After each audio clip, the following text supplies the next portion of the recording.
Bună ziua, dragi urmăritori ai Digital România! Astăzi filmăm un nou podcast Digital România, alături de partenerii noștri de la Softnet Consulting, care ne-au invitat la sediul lor din Timișoara. Este o premieră pentru noi, filmăm de la un partener și mulțumesc pe această cale lui Dorin Andreca pentru invitație și îl invit să se prezinte și să zică câteva cuvinte despre compania lor. Mulțumesc de invitație, Horea. Mă bucur că ați onorat, să zic, venirea sau invitația noastră la sediul din Timișoara. Practic, suntem și noi prezenți de 25 de ani cu ocazia asta. Softnet Consulting face anul acesta 25 de ani de activitate în ce înseamnă digitalizarea companiilor din România. Am parcurs așa tot drumul de evoluție în digitalizare a pieței din România, plecând de la aplicațiile din Fox, care erau la un moment dat, până la ecosistemele de automatizare și de digitalizare care sunt astăzi. Ce facem noi, practic, astăzi încercăm să oferim companiilor o nouă perspectivă asupra digitalizării proceselor, încercând să integrăm sisteme complexe și automate în eficientizarea, care să contribuie la eficientizarea activităților. Știu, din ceea ce noi am mai discutat de-a lungul parteneriatului, ați trecut prin câteva etape mari și provocări mari de-a lungul celor 25 de ani. Aș vrea să ne oferi astăzi o perspectivă a ta despre piață și despre proiectele de digitalizare, cum vezi tu la ora actuală zona asta, iar apoi să discutăm un pic și despre serviciile și cum veniți în întâmpinarea clienților din piață. Lucrurile au fost ca și într-un fel de roller coaster, cu suișuri și coborâșuri, pe cât erau de, să zic, încrezătoare urcușurile și realizările din vârful urcărilor, pe atât de energice erau și momentele de coborâre, în care cred că suntem și astăzi la nivelul economiei, pentru că nu e o noutate, nu spun eu nimic deosebit, toți trăim în momentul de față o perioadă destul de agitată, care a început încă din pandemie. Acolo a fost un moment în care toată lumea și-a deschis ochii vrând nevrând spre ceea ce înseamnă digitalizare, după care am căzut în partea cealaltă din punctul meu de vedere. Toată lumea vrea să știe ce înseamnă digitalizarea asta, pentru că proiectele de digitalizare au devenit destul de costisitoare.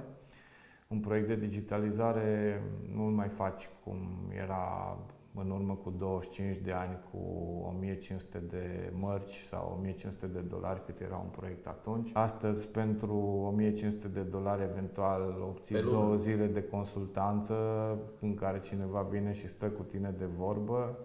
Sau plătești o subscripție lunară de 1500 de euro. Lucrurile sunt total diferite, odată datorită progresului tehnologic, iar pe de altă parte, cred că și a creșterii economiei din România. Cumva ne-am dus cu toții în alt segment, dar pare că în contextul acesta foarte mulți din antreprenori și din echipele de management ale companiilor care activează în alte industrii, practic beneficiarii noștri, sunt întru totul pregătiți pentru transformarea asta digitală. Pentru că o transformare digitală înseamnă, din punctul meu de vedere, să regândești totul pe o altă perspectivă, să încerci să schimbi ceva.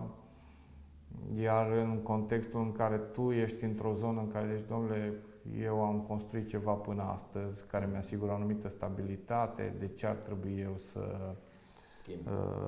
să schimb în totalitate. Dar de curând am citit o carte vis-a-vis de ce înseamnă metodologia de lucru și de management a celor de la Toyota și acolo se face o referire foarte interesantă în ceea ce privește perspectivele de management între japonezi și Europa, unde suntem și noi, în care noi ca și europeni suntem parcă mai cu sângele un pic mai fierbinte, mai preocupați de, să zic, progresul prin inovare. În schimb, ei se uită mai mult la zona de progres prin îmbunătățirea zilnică a lucrurilor mărunte care să aducă un plus productivitate. semnificativ din perspectiva asta. Noi tot timpul căutăm să facem pași mari, cu idei, să zic, mărețe, da, și pare să că în contextul în care cumva sumele sunt destul de mari pentru investițiile astea, pașii ăștia mari ori sunt blocați, ori sunt amânați pentru alte momente. Bun. Și eu am o perspectivă interesantă despre japonezi, dar poate o discutăm cu o altă ocazie. Cum veniți voi? Ce servicii sau cum ajutați companiile în strategia lor de digitalizare? Știu că în cadrul SoftNet Consulting ai lansat, să zicem așa, niște servicii sau o linie de business nouă care se concentrează pe partea asta de strategie de digitalizare. Dă-ne mai multe detalii. Cum spuneam, proiectele de digitalizare sunt ample. Da? În ultima vreme, de câte ori am avut ocazia, am menționat faptul că un proiect de digitalizare nu ar trebui să fie diferit ca și strategie de implementare de, nu știu, decât dezvoltarea unui depozit nou sau a unei, nu știu, extinderea fabrici noi și așa mai departe. Și într-un proiect de digitalizare e nevoie de un studiu, să zicem, un studiu de oportunitate, de fezabilitate, o proiectare, o strategie, adică treci toate prin toate lucrurile astea până când ajungi clasice. să construiești. Da. Până în momentul de față lucrurile nu erau chiar așa. Deci, domnule, vreau și eu să-mi cumpăr un ERP, vreau să-mi iau un CRM, un VMS. Vreau să-mi instalez un sistem, să-mi implementez Căutam un sistem. niște opțiuni prin piață, îl alegeam pe cel, să zic, mai bun pe care îl vedeam ca și companie producător, să zic, client, cine ar putea fi furnizorul respectiv. Dacă, să zic, clienții se mai uitau poate la niște cerințe de integrări în celălalt cu sistemele care le au, dar foarte rar, dacă nu cumpărau 3 produse, astea și după aia vedeau ei ce făceau cu ele. Știi? Corect. Acum lucrurile nu mai sunt așa, adică lucrurile sunt diferite și atunci în contextul ăsta noi ca și companie specializată în integrarea sau livrarea de proiecte integrate, practic plecăm de la ideea în care facem o analiză a situației curente, încercăm să vedem care sunt planurile de business ale clienților noștri pe termen lung și plecând de la asta să facem o strategie de digitalizare și de automatizare a proceselor care să susțină, să zic, strategia lor de business, plecând de la situația actuală. Și atunci, practic, în tot acest proces, noi preluăm acea, să zic, etapă de analiză și de strategie și, evident, în final putem pentru clienții noștri să dăm și o bugetare a ceea ce înseamnă proiectul și implementarea lui, dacă, să zic, aplicațiile și soluțiile care practic să servească și să acopere nevoia de digitalizare a lor. După cum bine știi, și noi facem partea asta de strategie și consultanță și cred că este o direcție pe care o recomand tuturor partenerilor noștri sau furnizorilor de soluții software, pentru că între client și consultanți lipsesc de obicei oamenii specializați în digitalizare. Cred că e o direcție în care, dacă voi mergeți, veți avea foarte mult de câștigat, pentru că clientul se atașează de parteneri pe un termen lung în cadrul digitalizării. Nu știu în cazul vostru, dar în cazul nostru, sau cel puțin din experiența mea, eu le spun că trebuie să lucreze minim 1-2 ani într-un proiect de ăsta de digitalizare. Nu prea luăm proiecte mai mici. Nu știu dacă voi, ca și durată, din experiența voastră, cam cum procedați. Hai să ne gândim un pic. Înainte, practic, un proiect care, de fapt, însemna implementarea unei aplicații cât de cât standardizate, lucrurile nu presupuneau atât de multă analiză. Astăzi, când vorbim despre un proiect în care îți integrezi partea de, nu știu, preluare de comenzi, comercial, lansările în producție, procesul de achiziție, livrarea, tot ce înseamnă partea de bugete financiar-contabile, toate procesele de marketing, toate lucrurile astea tu când vrei să le automatizezi, să le digitalizezi, lucrurile sunt foarte diferite de cum se făceau înainte. Discutând cu cineva, mi-a spus, eu nu pot să mă raportez la Softnet Consulting ca și un consultant, pentru că din perspectiva mea, consultantul e cel care cumva caută alternative pentru mine, da? Și mă lasă pe mine să aleg de fapt soluțiile pe care vreau să merg. Tind să dau dreptate, dar există următoarea perspectivă pe care noi avem în contextul ăsta. În momentul în care tu faci practic analiza situației actuale, faci strategia de digitalizare. Practic, strategia asta de digitalizare nu se bazează pe o tehnologie în sine. Costurile proiectelor de digitalizare pot fi mai mari. În momentul în care tu faci strategia de digitalizare plecând de la niște tehnologii pe care le cunoști, știi care sunt capabilitățile lor, știi că anumite procese pot fi tratate deja în niște funcționalități existente și că pentru compania respectivă procesul de transformare al fluxurilor lor interne nu ar fi unul foarte complicat. Încerci să optimizezi atât timp de implementare cât și costuri. Și în contextul ăsta n-aș spune că nu mai suntem niște consultanți și suntem, să zic, doar niște oameni de produs, ci facem consultanță, dar încercăm să aducem consultanța prin valorificarea la maximă a funcționalităților pe care sistemele le au. Iar chestiunea asta e destul de dificilă pentru că cumva clientul zice că nu ești independent 100%, da. Dar pe de altă parte, nici beneficiile... Nici nu te prezinți ca independent în momentul în care faci. Ce vreau să zic, în consultanță de obicei e foarte dificil să măsori.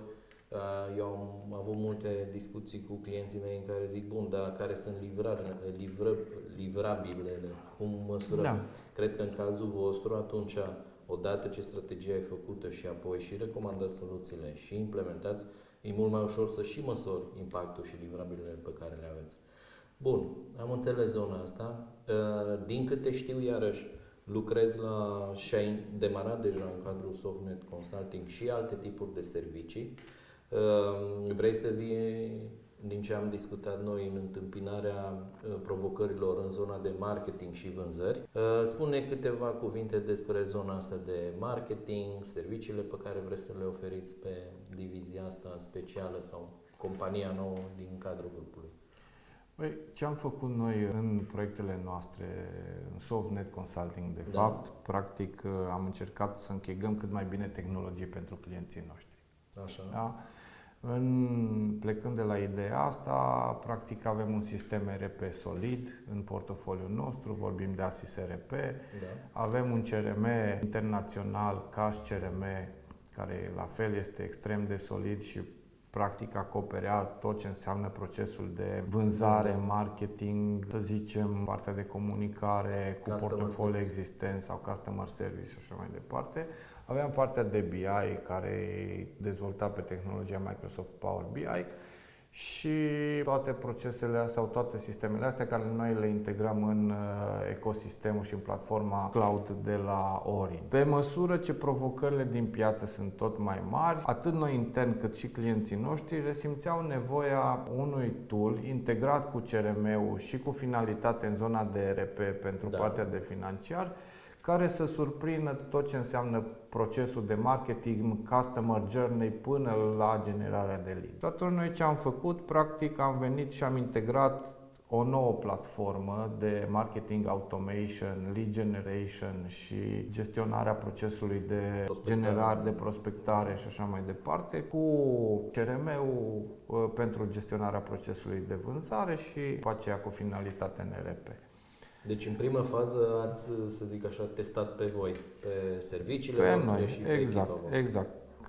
Plecând de la, să zic, succesul pe care noi l-am avut în implementarea noastră internă, am propus această soluție și către piață, într-un mod integrat. Propunerile acestea, practic, s-a generat o nouă nevoie, aceea de a livra clienților noștri și servicii de marketing în ceea ce privește construcția și construcția materialelor, a site-urilor de promovare integrate cu platforma de marketing automation, generare de lead-uri și Da. gestionarea lor în CRM, că după aceea și transmiterea către echipa de vânzări ale clienților Și noștri. asta cred că e o idee foarte bună. Eu am provocarea asta câteodată de la clienți, că ok, Horea, ne-ai recomandat niște soluții, dar ne trebuie oameni care să știe să lucreze cu soluțiile. Exact. Din ce înțeleg, voi acum aveți o echipă dedicată Da. care, pe lângă soluțiile respective, implementează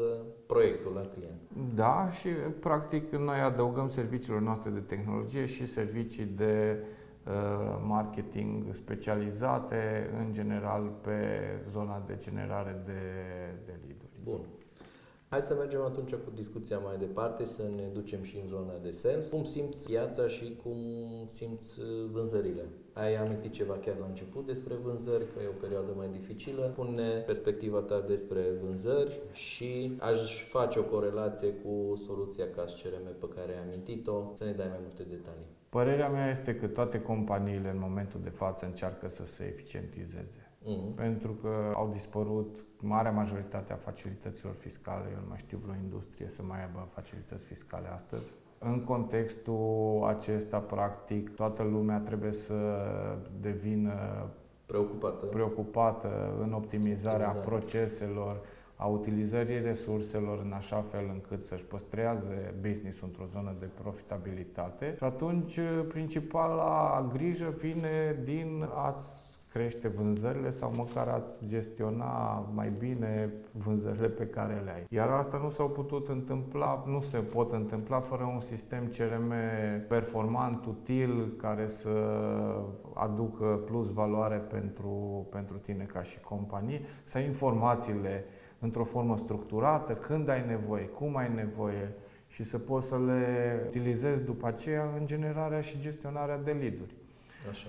Practic, contextul acesta, aș spune că acum se trezesc marea majoritate a companiilor la ce înseamnă și cum ar trebui să folosească un CRM. Noi Voi în 25, mai de mult.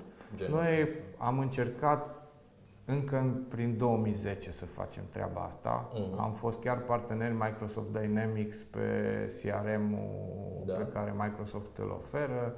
Am avut chiar o echipă de implementare la un moment dat pe Microsoft CRM, un proiect de succes validat de BMW la un partener BMW din regiunea de vest, după care, văzând că piața nu este suficient de pregătită și matură pentru treaba asta, am repliat, dar în 2018 am reluat acest proces și uite că sunt 7 ani de zile de când construim parteneriatul cu CAS CRM, ei mai având alți parteneri în România când noi am demarat acest partener, mai sunt și alți parteneri astăzi, dar suntem singurul partener care am avut 3 ani de statut Gold în România și chiar în Europa de Est, adică CAS în momentul de față nici în Ungaria și nici în alte țări din Europa de Est nu are un partener Gold. Okay. Hai să discutăm un pic despre optimizarea vânzărilor. Clienții sau companiile în general, când vorbesc de optimizare, se gândesc în primul rând la faptul că vei reuși să faci același volum de vânzări sau să-ți atingi targetele cu oameni mai puțini. Care e perspectiva ta din punctul ăsta de vedere al optimizării vânzărilor folosind o soluție CRM? Unde te ajută cel mai mult? Tu fiind și un conducător al companiei și coordonezi și eu, în general, prin spiritul meu, eu văd momentele de criză ca și un moment de oportunitate pentru noi. Și eu. Din următorul considerent. Marea majoritate au tendința, să conserve ce au și atunci în contextul ăsta fac strategii de repliere, de conservare și așa mai departe. Eu îl văd ca și o perioadă în care noi putem, inova și investi și acapara o zonă mai mare de piață. Drept dovadă, în cei 25 de ani de activitate, companiile care erau în zona de livrare de programe de gestiune și contabilitate în România, în Timișoara, de fapt, Arad și Oradea, cred că îmi ziceai că au mai rămas 2, parcă. Au mai rămas, cred că niciuna astăzi, din care existau la momentul respectiv și aveau produsul lor. Am înțeles. Da? Noi suntem în momentul de față în Timișoara ca și companii de la momentul respectiv, noi și Ascent Software. Asta ține minte că ai zis Da, că sunt două ca și companii, dar dintre cei care mai erau D-Soft, nu știu, ProSoft, au rămas, dar au rămas la un nivel extrem de mic și n-au valorificat. Și crezi că cheia au fost toată zona asta este tocmai că n-au reușit să se inițiativele adapteze. tale Da, eu asta cred. în perioade de Da, criză? asta cred. În 2008, când a fost primul val, am căutat soluții la momentul respectiv și a fost momentul în care am semnat parteneriatul cu Orange și am venit cu alternativa de costuri reduse în formă de închirie versus achizițiile în servere, în infrastructură. În perioada precedentă, chiar mai la începuturi, am avut provocările care ținut de migrarea angajaților către companiile multinaționale. Siemens-ul în prima fază ne-au tocat mărunt așa multă vreme. Cumva în toată perioada asta ne-a întărit și eu văd ca și o oportunitate pentru noi. Cum simți perioada de acum? Sunt două aspecte. Din perspectiva clienților noștri, ca să zic așa, că mă uit prima dată la ei ca să știu cum încerc eu să răspund la problematicile lor. Sunt două aspecte care aș vrea să le menționez. Una este legată de faptul că există mult fum în ceea ce privește tehnologia. Totul pare revoluționar, dar în realitate foarte puțin din, să zic, tehnologiile noi au reușit să confirme concret automatizarea proceselor. Deci toți soluțiile tradiționale care au inovat cumva în platformele existente câștigă piață. Și cealaltă chestiune ține de faptul că sunt într-adevăr industrii, da, care au de suferit din perspectiva unor contexte economice necontrolabile. Dar în rest, marea majoritate au potențial mare de creștere. Adică, așa cred și în realitate, cine își va face o strategie pentru digitalizare și dezvoltare va avea de câștigat pe termen mediu și lung. Da. Hai să ne întoarcem un pic la CRM.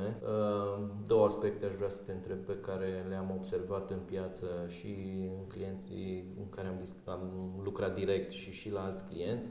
Încep să ceară din ce în ce mai mult în zona de CRM partea de gestionare a proiectelor. Ai văzut și tu, sunt foarte mulți care solicită fluxuri și automatizări pe zona de gestionare a proiectelor. Spune un pic despre CAS CRM, în ce direcție merge. Știu că se dezvoltă de fapt ca o platformă XRM, nu neapărat CRM. Cred că toate companiile astăzi lucrează pe proiecte. Interne, externe, toți au proiecte. Fie că vorbim despre un proiect de digitalizare internă, fie că vorbim despre un proiect de consultanță pe care o firmă de serviciu îl face, fie că vorbim despre un proiect de construcție a unei hale noi de producție. Orice companie în momentul de față are un proiect. Da. Tot datorită, să zic, creșterii dimensiunilor companiilor și a pieței, nu mai poți să faci un proiect în pe Excel genunchi. Și în Excel. Mai poți și în Excel dacă chiar vrei, dar lucrurile nu mai sunt la fel. Da. Da? Structurile nu mai îți permit să le extinzi foarte mult, înseamnă că trebuie să aduci niște sisteme care să ajute oamenii să fie eficienți. Corect. Da? Și în contextul ăsta, activitatea asta care e legată de management de proiecte în orice companie este una importantă. CAS CRM este una dintre puținele soluții care au și componenta de management de proiect integrat în zona de CRM. În sistem, da. Și atunci, practic, noi venim cu o facilitate foarte importantă. Adică ai într-un ecosistem procesul de marketing și generare de lead-uri, ai procesul de vânzare și ai procesul de implementare a proiectelor pe care le-ai vândut. Dacă nu ești o companie prestatoare de servicii, după partea de marketing și de sales, da? În zona de CRM poți să vii cu activitatea de service post-livrare. Adică, nu știu, dacă ești o companie distribuitoare de produse de larg consum, CRM-ul nostru are o componentă de proiecte de punere în funcțiune, proiecte de service, proiecte de marketing sau sampling sau merchandising sau toate lucrurile astea. Acțiuni de merchandising. Deci componenta asta de project management în zona de CRM îi dă o valoare foarte mare casului. Plus că, fac o paranteză aici, din ce știu, voi deja veneați oarecum cu o experiență și din zona ERP-ului pe proiecte care v-au ajutat și în zona de CRM. Evident că cei 25 de ani ne-au ajutat să acumulăm experiență și să valorificăm lucrurile în direcțiile care să putem să ajutăm cât mai mult și mai bine clienții noștri. Adică, în momentul de față, eu cred că jumate din proiectele noastre, mai bine de jumătate, cu siguranță, încorporează sau conțin și ERP și CRM. Deci ăsta e un trend pe care îl vezi în piață. Da, și ține de ce spuneam la început, adică eu vin și fac fac o analiză curentă, fac o strategie și fac un plan de digitalizare plecând de la niște sisteme a căror soluții eu le cunosc deja. Am selectat din piață deja platformele care răspund unor nevoi pentru companiile românești astăzi, adică customizare, tehnologie nouă, mobilitate, integrare, toate lucrurile astea, da? Și eu deja am acoperit foarte mult din munca care altfel ar trebui să o facă clientul. Da? Integrarea dintre 2 sau 3 platforme, eu mi-am asumat-o, am integrat-o, am realizat-o și deja livrez clientului un proiect cu niște costuri mai mici pentru că procesul de integrare deja e creat de mine și standardizat. Sunt multe avantaje din Asta e un avantaj din foarte zona important, asta. Îl subliniez și eu, de a lucra cu un singur furnizor care cunoaște de la început strategia, a făcut analiza și a făcut și implementarea. Mai am încă o ultimă întrebare legată de CRM. O altă direcție pe care am văzut-o în cazul CAS CRM este cea în care dezvoltă un modul propriu de workflow management și de dezvoltare de procese. Ce poți să ne spui de zona asta și cum o corelezi cu nevoile din piață? E o surpriză plăcută pentru noi. CAS fiind un jucător internațional din Germania, din Karlsruhe, unde e un centru universitar foarte important pentru Germania, observ că nivelul lor de inovare e destul de ridicat. Drept dovadă, în ultimii 7 ani, deci din 2015-10, au 3 premii în ceea ce privește, să zic, experiența utilizatorilor în exploatarea aplicației. Și aici au inovat în permanență pentru a aduce sistemul cât mai aproape de utilizator și a-l face cât mai facil. User-friendly. Da, și în contextul ăsta, partea asta de automatizare de fluxuri, da, pe care tu poți să le modelezi într-o formă vizuală, fără să scrii cod, să scrii cod, da, rezolvă foarte multe problematici pe care înainte fie le rezolvai prin scrierea de cod și îți creștea efortul pe proiect, da? Fie apelai la o platformă load code care de fapt însemna o altă tehnologie care ducea la creșterea costurilor. Da, și atunci în contextul ăsta, proiectelor, cu această funcționalitate, de fapt, îți automatizezi vizual și poți să-ți modifici într-o formă foarte flexibilă procesele interne, să testezi ce poți face cât mai repede în procesul tău de optimizare, atât în procesul de marketing, cât și de vânzări, cât și în alte procese suport. Pentru că procesele de bază sunt în ERP. Asta e rolul lor ca și aplicație. Adică dacă noi vorbim de livrări, logistică și așa mai departe, core business-ul se desfășoară în ERP. Da? Dar dacă vorbim, de exemplu, despre fluxuri de aprobare, despre, management de documente, toate lucrurile astea pot să le incorporez în platforma CRM și practic tu ai fluxurile de documente și, să zic, de vânzare în CRM cu finalitate în zona de ERP și astfel să ai un ecosistem funcțional foarte, foarte util. Mie, în principiu, mi-am făcut o imagine și despre cum vedeți voi piața și despre serviciile noi pe care le-ați dezvoltat și despre zona de sales și CRM. Dacă ai mai avea tu ceva de adăugat, atât în perspectiva viitorului, cât și al tendințelor din piață. Dorința noastră este să stăm cât mai aproape de clienții noștri. Asta s-a văzut foarte mult în ultima perioadă,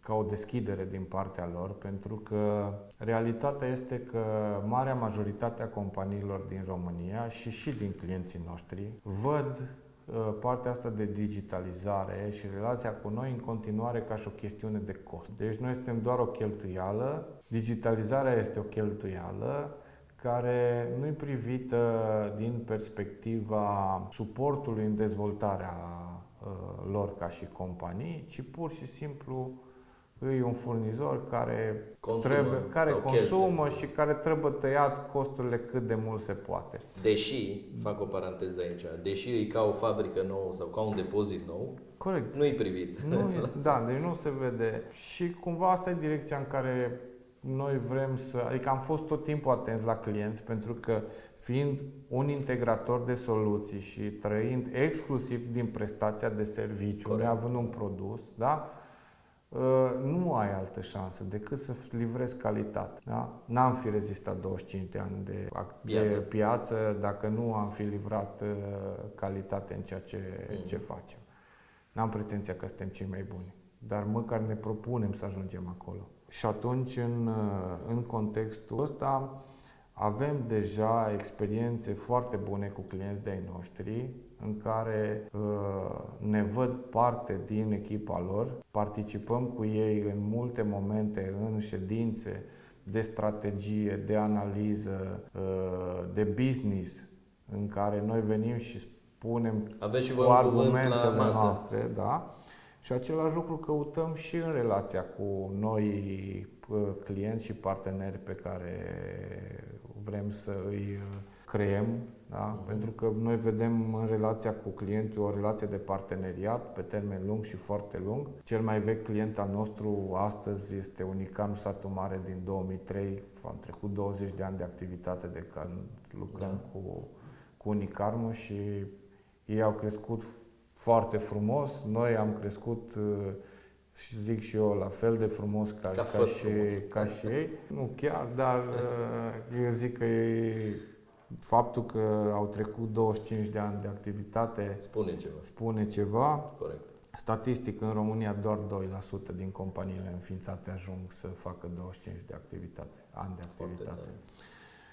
Și faptul că avem aceste parteneriate pe termen lung cu clienții noștri, că încercăm să căutăm soluții pentru ei, să îi susținem în dezvoltarea lor, e cumva perspectiva noastră și ca să întregim această filozofie, venim anul acesta cu două concepte noi. Unul care este legat de niște cicluri de diagnoză și de analiză periodică pe procesele de business și al doilea este legat de niște workshop-uri de creare de competențe digitale pentru angajații clienților noștri, în general persoanele decidente din echipele de management, în așa fel încât să facem un transfer de know-how, de tehnologie și de ce înseamnă digitalizarea către... Viitorul sună bine, zic eu așa, chiar dacă e un pic cam incert sau ne așteaptă o mică zguduială. Mă bucur că, încă o dată, că ai acceptat invitația noastră. Îi invit pe toți cei care ne urmăresc să urmărească Digital România și Softnet Consulting. Ne găsiți pe canalul nostru de YouTube și sper să ne vedem cu bine și la 26 de ani anul viitor sau de ce nu chiar la 30. Mulțumesc, Dorin. Mulțumesc, Și Soria. vă doresc Sperăm numai că ați aflat informații importante astăzi, utile.